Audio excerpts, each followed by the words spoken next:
YouTube family. Hello out there. Come on in. My name is Vanessa. Come on in and let's talk about what you see on that screen. Let's talk about anger. I want to encourage you all in anger and not being angry. It's a natural emotion. Should we not be angry? What's wrong with being angry? And what should we do about it?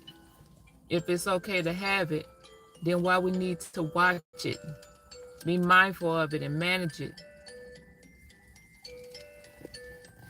You all come on in, come on in. Let's talk about anger.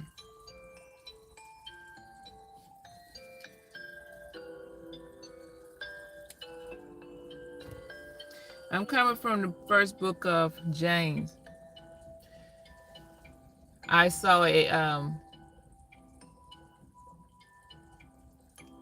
was a YouTube video of a man talking about his out-of-body experience. It has a large viewing over there. I think it's 1.2 million views of a guy who's an activist in his community. And he said that his anger killed him. It was very compelling testimony that he had about his anger and how it affected his body, even to the point of his life being jeopardized over anger. I'm trying to get my music right, you all. I had a song queued up, and you heard it just a moment ago. It ended and another song started up. Music is instrumental. But let's talk about anger. I don't think so. Yes, I don't think so either. Anger is a mighty emotion, and it can cause a lot of harm if it's not managed. And just like that gentleman who testified of what his anger did to him, and what he was sharing is that, and a lot of people experience this. I'm listening to it every day, and I would dare to say that those same people wouldn't think that they're harboring anger.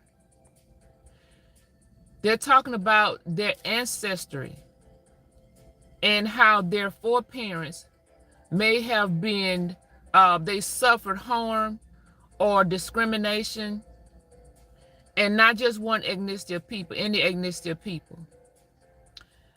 This gentleman happened to be a black guy, and he was sharing how he grew up and hearing the stories of his foreparents, namely his grandparents and a few instances with his parents, of how they suffered acts of discrimination, and how he wore that in his body because he absorbed the stories from from his parents and his community. So he grew up with that in him until becoming a young man. He had this outlook on white people that they were the enemy, and then having some of his own experiences just compounded the thoughts that he already had. So again, now we got to open this up. It's not just one ethnicity. It's not just black people harbored those thoughts. Many people harbor thoughts toward another group of people, and not just group of people. It could be gender too, men to women and women to men.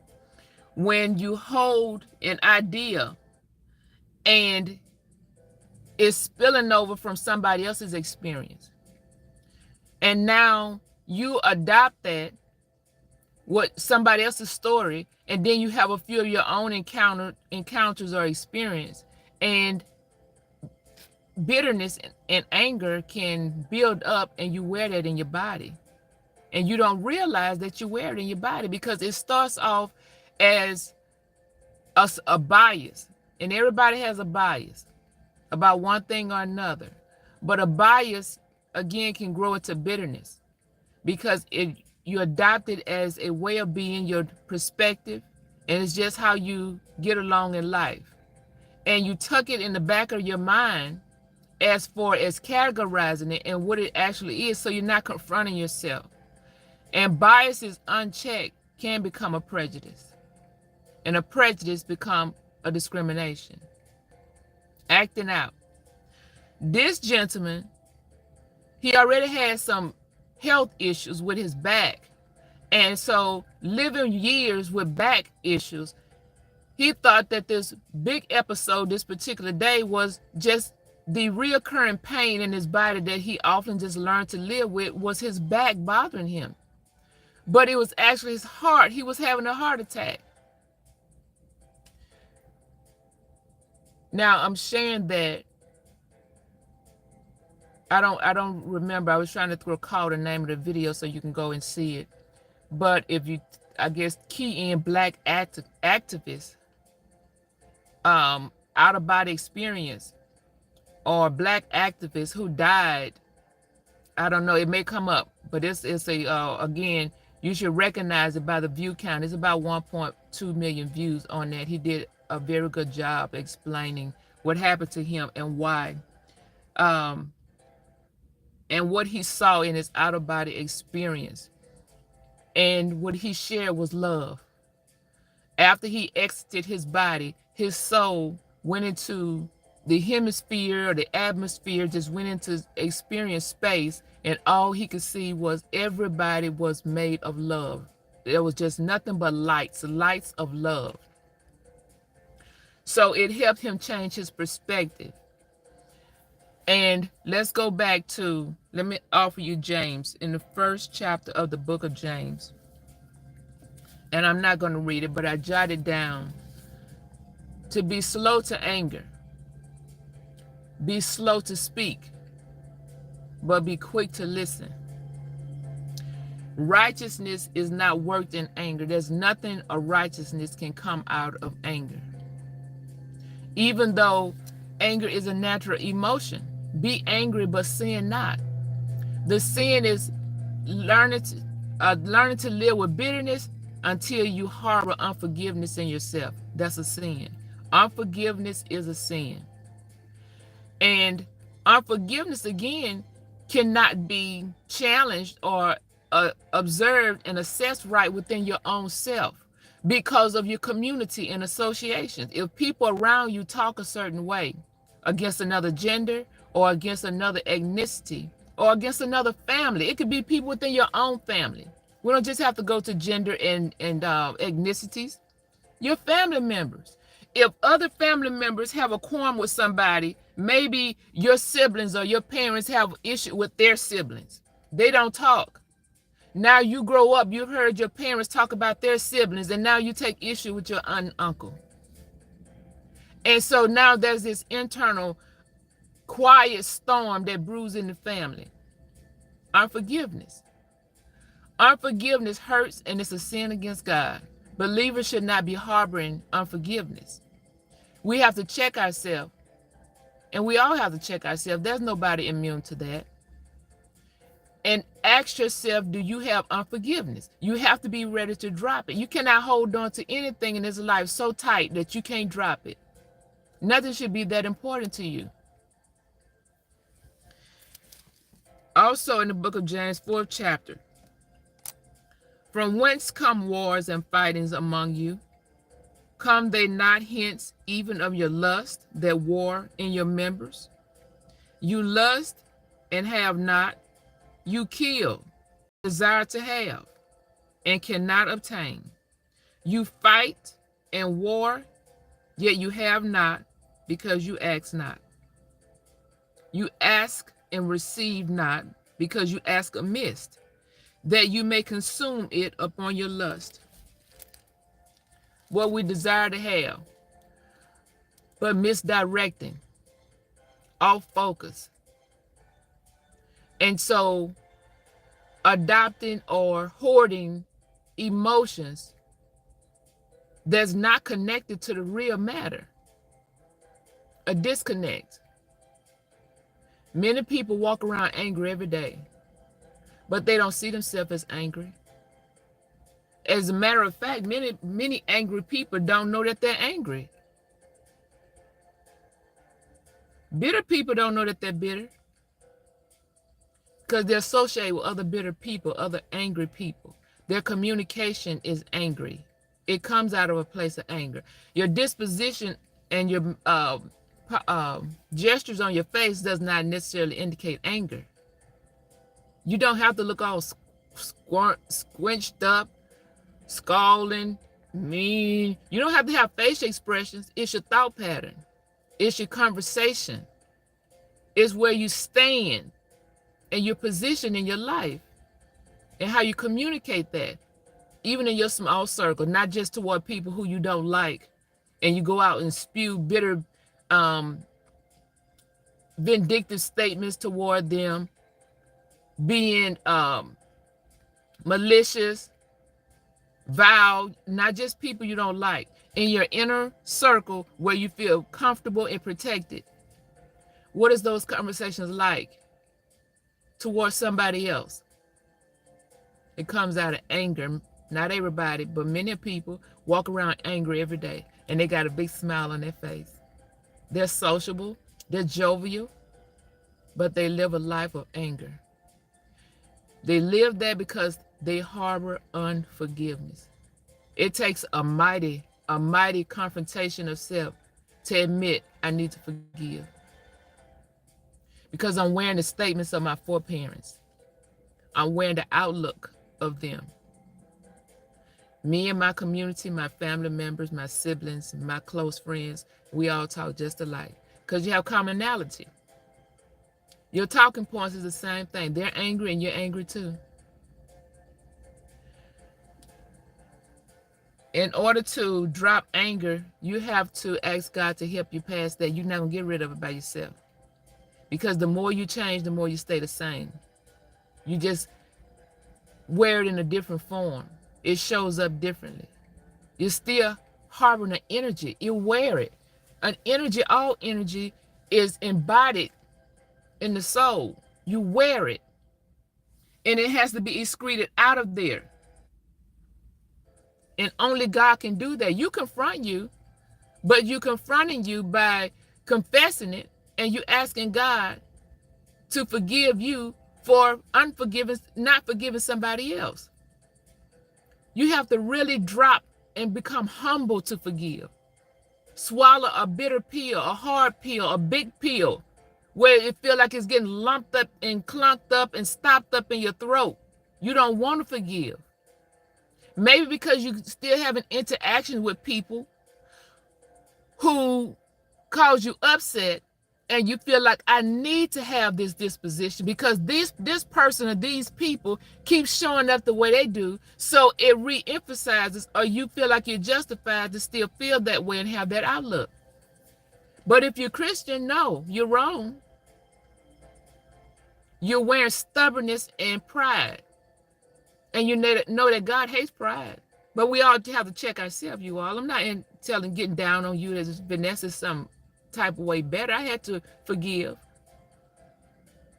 I had to forgive family members. I didn't want to. My pride didn't want to let me forgive them. I felt like I deserved to not forgive them. I need to stay bitter and angry with them. Because this was my way of getting back at them if I be angry with them.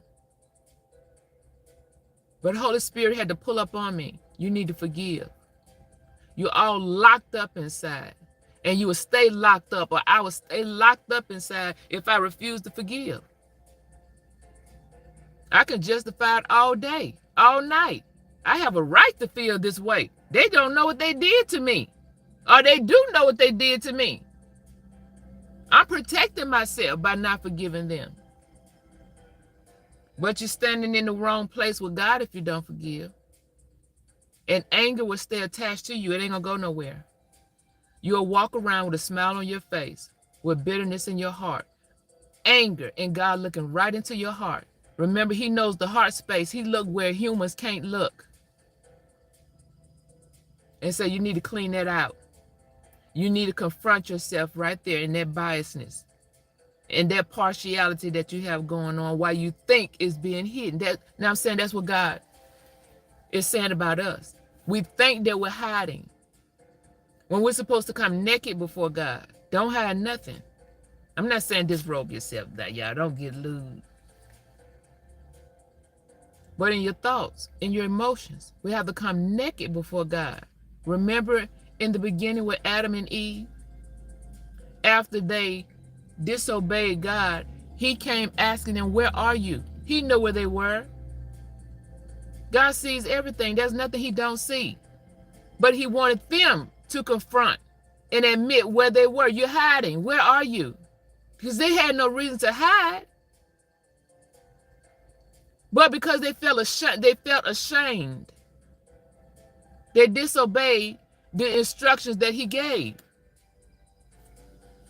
Then he asked them after they finally came out of hiding.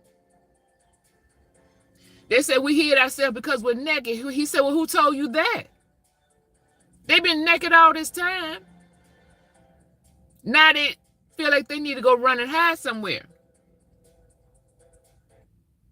He said, because you did what I told you not to do.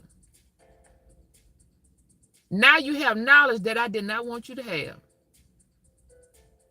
He wanted them to live clean and pure before him, withholding nothing. Their energy open, their thoughts clear. Now he's saying to them, now you know how to hide. Now you know how to be deceitful. Now you think I don't see you, because he didn't have to ask them, where are you? But they thought he didn't see them. God sees everything, knows the very hairs on our own head, and we wear this head around every day and don't know how many hairs are there. But even if you're bald-headed, you have hair follicles that the hair hadn't sprouted out of. He knows how many hairs in there that hadn't sprouted out. So we can't hide. Confess, I'm angry. I'm angry from times past or what happened in somebody else's life, and I'm wearing their story. I'm angry. Admit that. Confront it. Because you're not going to drop that anger, and you're hiding under being a sociable person. And God sees that, you're not clean. But you can come to me and get clean. I'm willing to clean you up and ready to clean you up.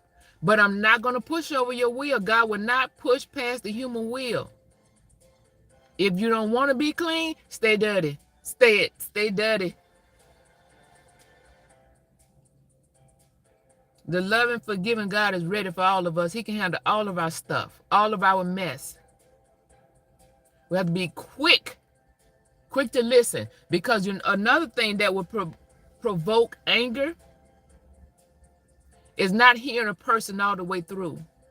Jumping to conclusion. Be ready to defend instead of to listen. Listening for understanding. We're just listening to be ready to pounce. All of that leads to culminating to anger. Building up to anger. Because I've already heard or think that I heard what you're going to say anyway. So I'm just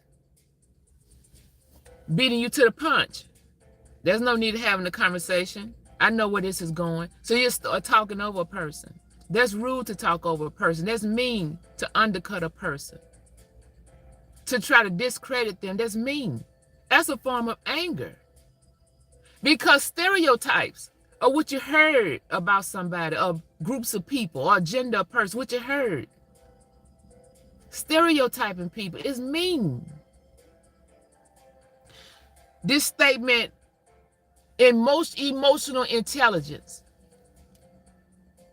Emotional intelligence, every term, a lot of terms can be both good and bad, have a bad connotation and a good connotation. The bad connotation, because good, managing emotions is the right thing. Get self under control. But that also can be used as an evasive term. Emotional intelligence, you're hiding. Refuse to get open and true with self. Won't confront the inner self. Because my very thoughts that don't come out of my mouth is who I am. How do you really see that person or those people? It's those secret thoughts that you never let come out your mouth or come out in your small circle of comfort. People who allow you to speak that way and don't check you on it. Emotional intelligence, good connotation and bad connotation. Hiding. Also, being being quick to hear. Being slow to speak, but quick to hear. Hear a person out. And slow to speak. Your words is not the only words that needs to be heard. And the most important words. And somebody else's words don't mean nothing. It helps to break down walls and help alleviate anger if you can hear somebody else out, hear their side. Because there's always two sides to a story. Don't just hear one side. It's not wise to hear one side of something. That's an unwise person who does that. The Bible calls it foolish. Here in the book of James, 4th chapter, it says, with fighting, there's wars break out and fighting because of lust. Lust for power, lust for recognition, lust for dominion, all types of lust. I want authority. I want to conquer you. What are you trying to obtain and achieve? So again, we have to get real with self. It comes back down to self. It's not so much the other human being that we're angry at. That human did not promote the anger that's within. If I'm harboring anger, somebody else didn't promote my anger. I promoted with my preconceived ideas. I generate this anger because of my outlook. So it's up to me to change my outlook and give somebody else a chance here, because people need to be free to be, not fall into somebody else's mold and everybody walk around like little robots following after the other person. When are you going to be authentically you? You feel like you're not free to be, because everywhere you go, you need to fit the mold and fall into line with how everybody else is smiling, fakely, phony, when they're mean.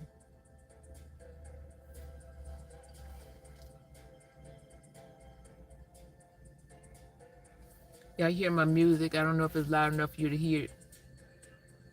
It's just instrumental. That is Life on Hold out of the YouTube music library. Life on Hold. Listen to some nice music. Confront yourself.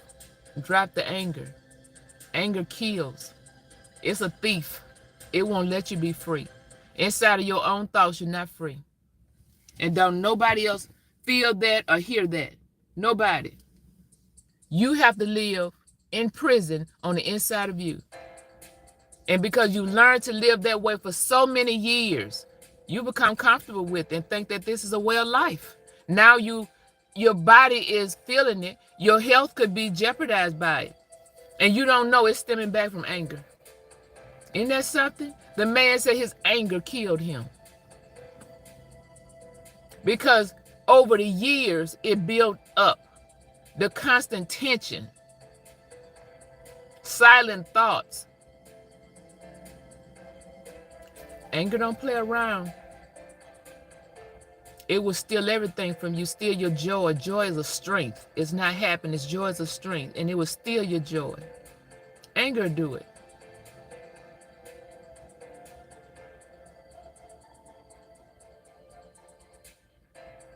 Yeah. Take care, you all. Thank you for coming in on the channel. My name is Vanessa, and you all have a good day. Be safe out there.